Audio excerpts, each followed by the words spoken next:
My dear students, colleagues and friends, followers and fans, every learner of English language and every viewer interested in English, all of you are most welcome.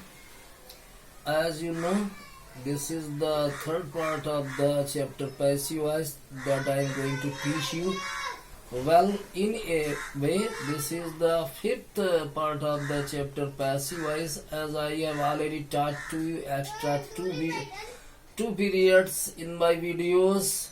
One was on the importance of active voice and passive voice, and other was based on standard translation of passive voice, standard sentences important for competitive exams. Now I am going to teach you. The one thing is that you must watch my all the videos from beginning to the end, and like or dislike them. Write comments also in the comment box. If you like them, please send them to your relatives to far off places. Now understand this chapter in Hindi. देखिए, chapter आपका चल रहा है advance teaching of active voice and passive voice. तो आज हमको पढ़ाना है passive voice of imperative sentences. Imperative sentences का पैसिव वॉइस कैसे बनता है, और कल हमने पढ़ाया था इंट्रोगेटिव सेंटेंसेस का पैसिव वॉइस बनाना, और उसके पहले वाले दिन हमने स्टार्टिंग में फंडामेंटल रूल्स ऑफ कुछ सेंटेंसेस हमने बताए थे। उसके पहले हमने पैसिव वॉइस पर कंपटीशन प्रतियोगिता परीक्षाओं के लिए महत्वपूर्ण वाक्य समझाए थे, कठिन वाक्य थे वो। उसके पहले हमने अंग्रेजी बोलने और लिखने में पैसिव वॉइस का क्या महत्व वो बताया था। तो एक हिसाब से ये आज पांचवा पार्ट है एक्टिव वॉइस पैसिव वॉइस का, लेकिन हमारी काउंटिंग में ये तीसरा है। आप सभी पार्ट को बार बार रिपीट करके देखें तो आपको फायदे मिलेंगे। देखिए, इंपरेटिव सेंटेंसेस में पहला रूल जो मैं बताने जा रहा हूं कि इंपरेटिव सेंटेंसेस विद ऑब्जेक्ट, ऐसे इंपरेटिव सेंटेंसेस जिनमें ऑब्जेक्ट दिया गया होता है उनका पैसिव वॉइस कैसे बनाते हैं। फिर हम बताएंगे कि ऐसे इंपरेटिव सेंटेंस जिनमें ऑब्जेक्ट होता नहीं है। फिर हम बताएंगे कि इंपरेटिव सेंटेंसेस में लेट और लेटस का प्रयोग, इनका पैसिव वॉइस कैसे बनाते हैं। तो देखिए, सबसे पहले हमें बताना है कि अगर इंपरेटिव सेंटेंसेस के एक्टिव वॉइस में ऑब्जेक्ट अगर दिया गया है तो आप क्या करें, ऑब्जेक्ट को लेट और बी के बीच में रख दें और पैसिव वॉइस बना लें। सब्जेक्ट और ऑब्जेक्ट के बारे में जानना जरूरी है। यहाँ तो सब्जेक्ट इंपरेटिव सेंटेंसेस में छुपा होता है, जैसे हिंदी में भी छुपा होता है, यहाँ ये वहां तुम छुपा है कि तुम यहाँ आओ, तुम नहीं लिखा होता है। अंग्रेजी में भी कम हियर लिख देते हैं, यू कम हियर, शायद ही कहीं लिखा मिले, बहुत कम। इसलिए सब्जेक्ट नहीं होता है, ऑब्जेक्ट प्राय मिल जाता है। अगर ऑब्जेक्ट भी अगर ना मिले, जो ऑब्जेक्ट ना मिले तो उसके बनाने के नियम है आगे बताए जाएंगे। तो पहले तो उनको समझना जिनमें ऑब्जेक्ट होता है। अब यही वाक्य ले लीजिए, पहला वाक्य लिखा है पोस्ट दिस लेटर टुडे, इसकी हिंदी निकालो। बहुत जरूरी चीज है अंग्रेजी पढ़ने के लिए। कुछ भी आप पढ़ रहे हैं अंग्रेजी में, प्रश्न की हिंदी निकालें, उत्तर भी हिंदी में सोचें, अंग्रेजी में ट्रांसलेशन कर दें। ट्रांसलेशन सीखने के लिए हमें ट्रांसलेशन के हर पुर्जे को सीखना है, ग्रामर भी सीखनी है, शुद्ध लिखने समझने के लिए। आई विषय में चर्चा बाद में करेंगे, पहले वाक्य समझाएंगे। तो post this letter today, post में वर्ब है और दिस लेटर यही ऑब्जेक्ट है। टुडे तो ये समय है, वो एडवर्ब ऑफ टाइम है ग्रामर में। इस पत्र को आज प्रेषित कर दो, ये हिंदी है। पोस्ट दिस लेटर टुडे, इस पत्र को आज प्रेषित कर दो। बल हिंदी बना लो, आज ये पत्र प्रेषित कर दिया जाए। तो अंग्रेजी बन गई let this letter be posted today. लेकिन उनको समझना है जो हमने नियम बताया कि ऑब्जेक्ट को लेट और बी के बीच में रखना है। तो यहाँ तो ऑब्जेक्ट दिस लेटर है, तो हमने रख दिया लेट और बी के बीच में दिस लेटर। तो let this letter be posted today. अब पोस्ट का थर्ड फॉर्म पोस्टेड हो गया, सब्जेक्ट वहां है नहीं जो बाई लगा कुछ लिखा जाए, और टुडे तो जैसा था वैसा लिख दिया है। तो इस पत्र को आज प्रेषित कर दो, तो आज यह पत्र प्रेषित कर दिया जाए। ये सब अंग्रेजी बोलने में तभी तो ये जो है अपनी अच्छी भूमिका निभाता है पैसिव वॉइस का ट्रांसलेशन। अगला वाक्य हमने लिखा hang this picture on the wall immediately. Immediately तो हमने वाक्य को लंबा करने के लिए उसमें लिख दिया है इतने से भी आप समझ सकते हैं कि hang this picture on this wall, इस तस्वीर को दीवार पर लटका दो। फिर हमने वाक्य को लंबा करने, थोड़ा पेचीदा बनाने के लिए हमने इमीडिएटली उसमें जोड़ा हुआ है। तो अर्थ ये तस्वीर तुरंत दीवार पर लटका दो। तो उसमें ऑब्जेक्ट क्या, दिस पिक्चर, क्या लटकाना है। किसी वाक्य में तुम व्हाट से प्रश्न कर दो, क्या से, जो उत्तर आएगा वही ऑब्जेक्ट है। तो क्या लटका दो, तो ये पिक्चर, ये तस्वीर, यही ऑब्जेक्ट है। फिर हिंदी निकालिए, hang this picture on the wall immediately, ये तस्वीर तुरंत दीवार पर लटका दो। तो पैसिव वॉइस में ये इसकी हिंदी बनेगी कि ये तस्वीर तुरंत ही दीवार पर लटका दी जाए।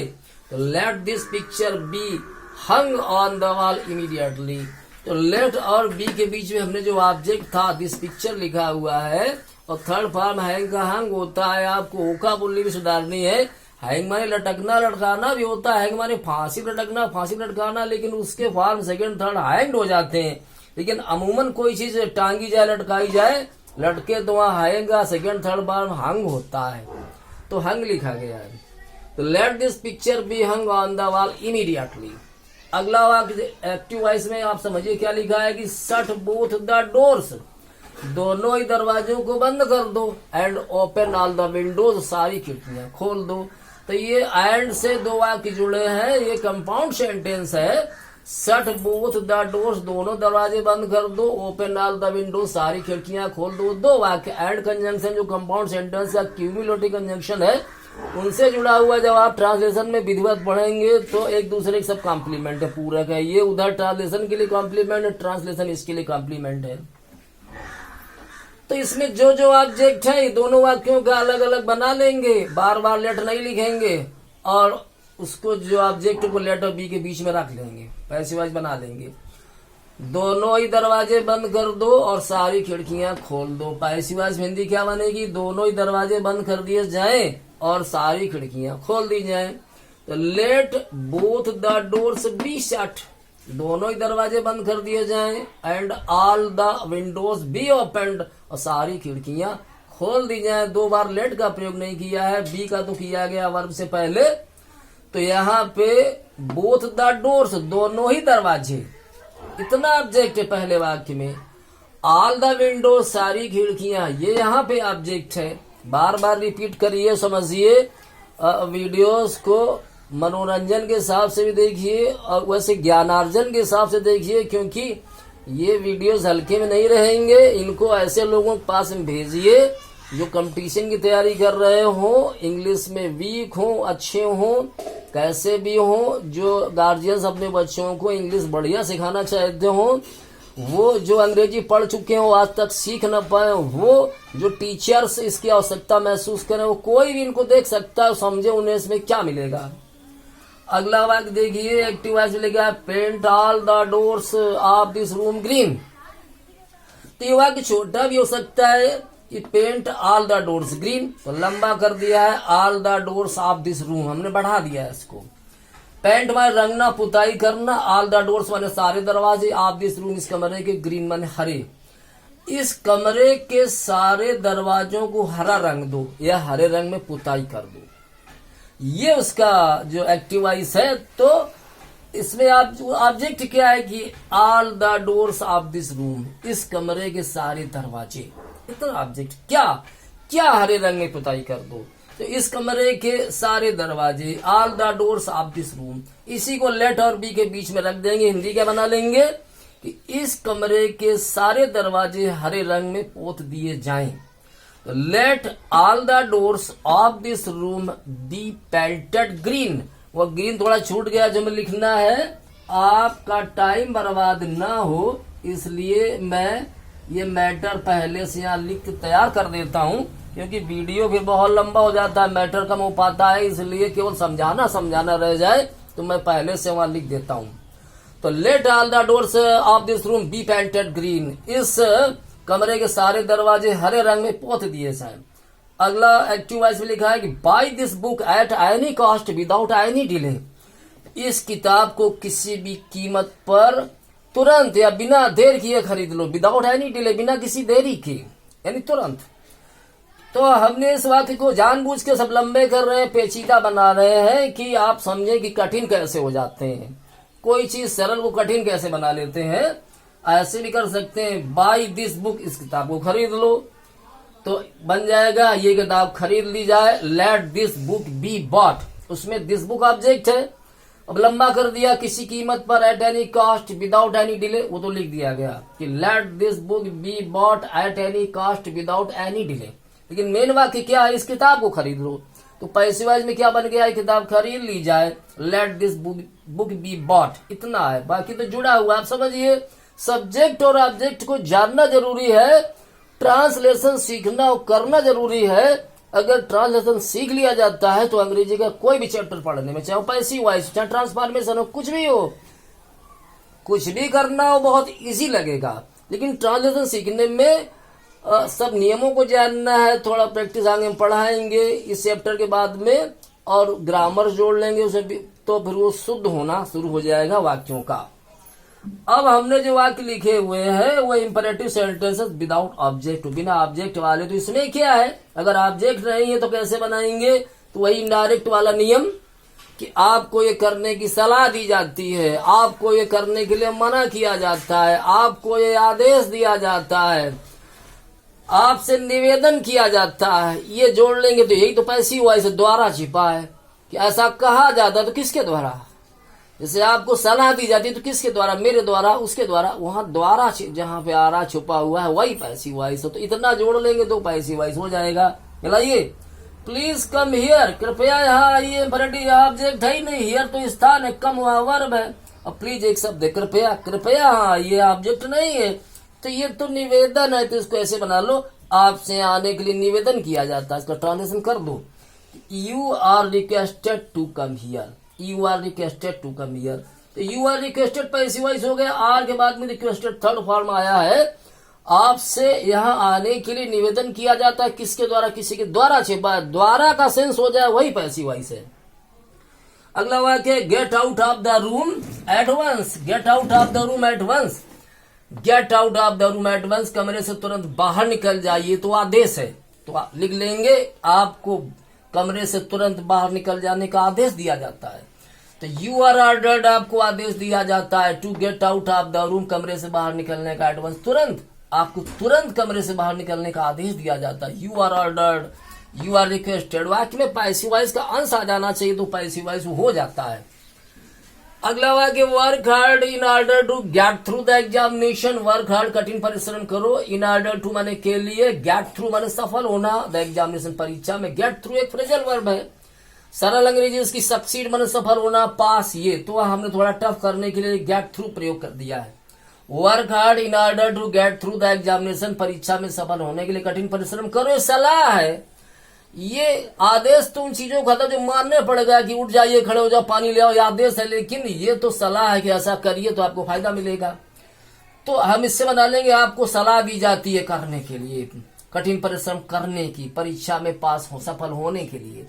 यू आर एडवाइज्ड, आपको सलाह दी जाती है टू वर्क हार्ड, कठिन परिश्रम करने की, in order to get through the examination, परीक्षा में सफल होने के लिए कठिन परिश्रम करने की आपको सलाह दी जाती है।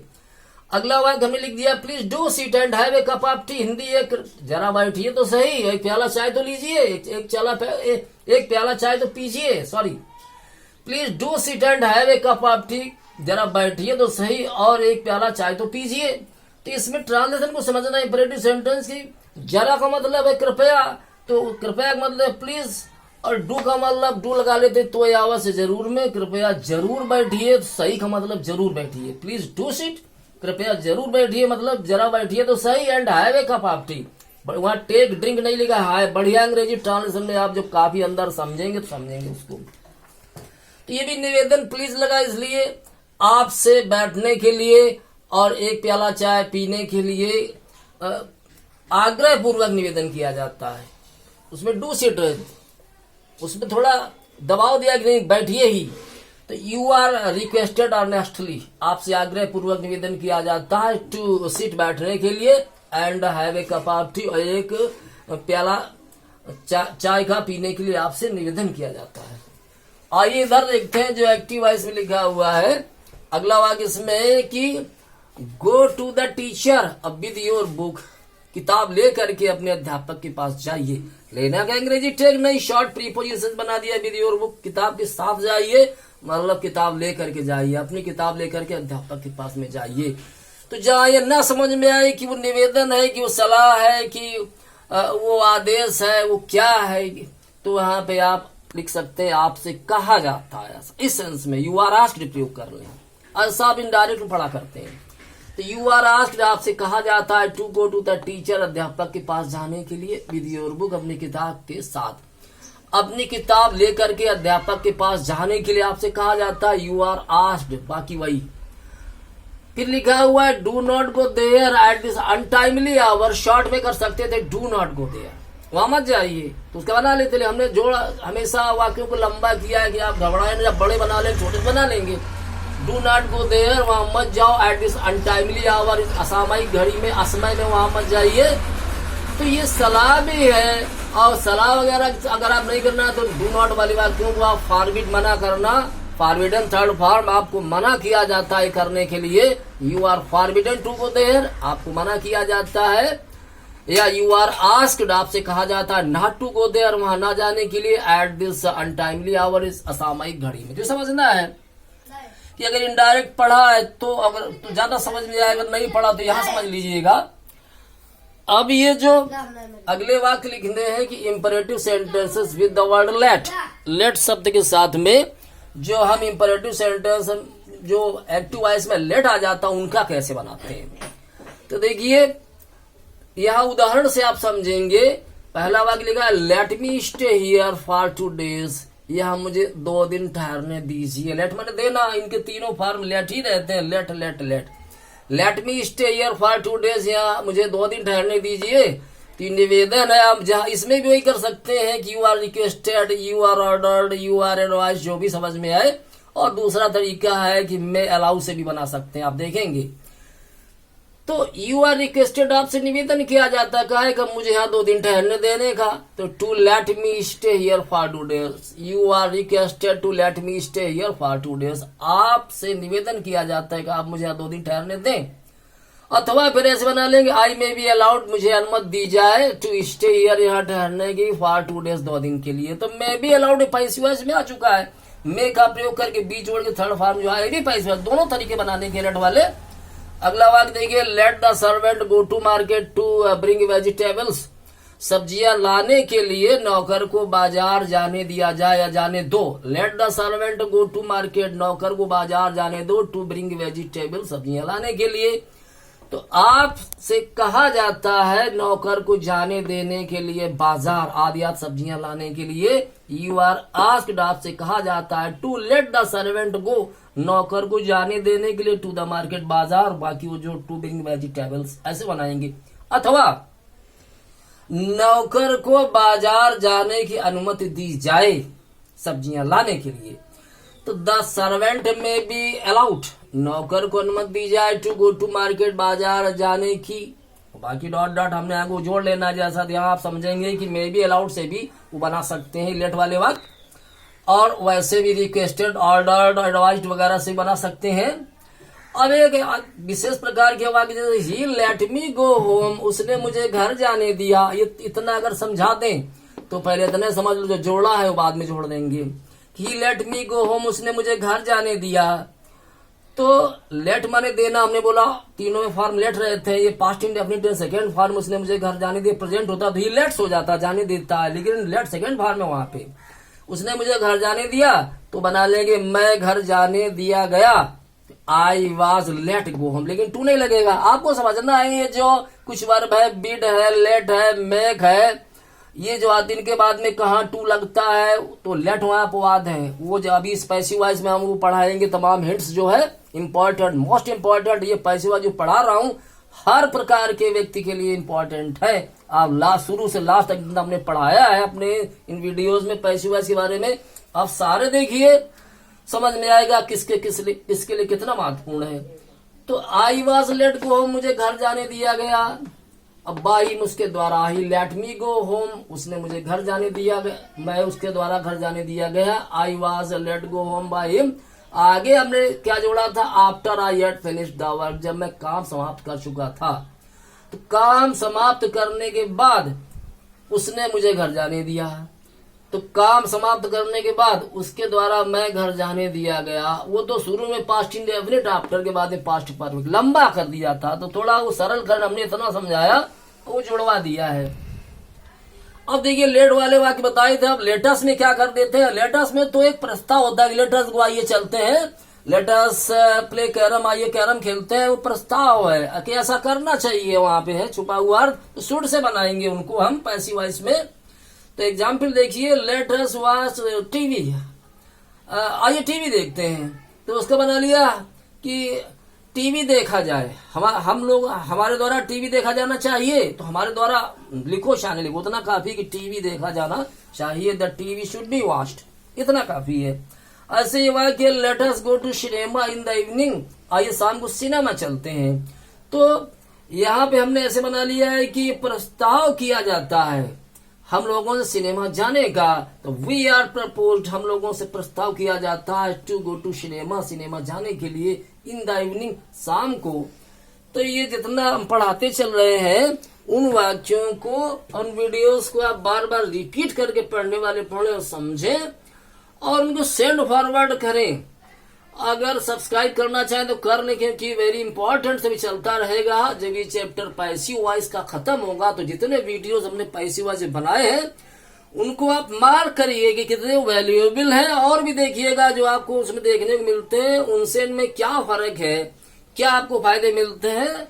ठीक है, अगले वीडियो मिलेंगे। Thank you.